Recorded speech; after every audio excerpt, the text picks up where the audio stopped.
Hello বন্ধুরা, আমার প্রচুর পরিমাণে ঠান্ডা লেগেছে, কিন্তু তারপরেও আমি আমার ছেলেকে নিয়ে বই নিয়ে বসেছি। আর আমার ছেলে বলছে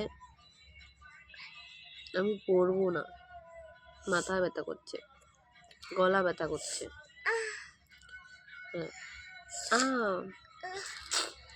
আমার জ্বর হচ্ছে।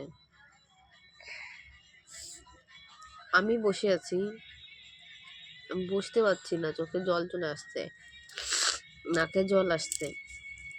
আর ওরও ঠান্ডা লেগেছে একটু। ওকে দেখো একটু।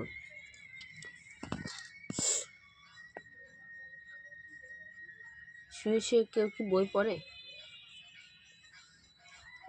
ফোনের দ্বারা মানে ওর এতটাই খারাপ লাগছে, ও বসে বই পড়তে পারছে না, ও শুয়ে পড়তে হয়েছে। তাহলে আমি কি করব? উঠে বসো।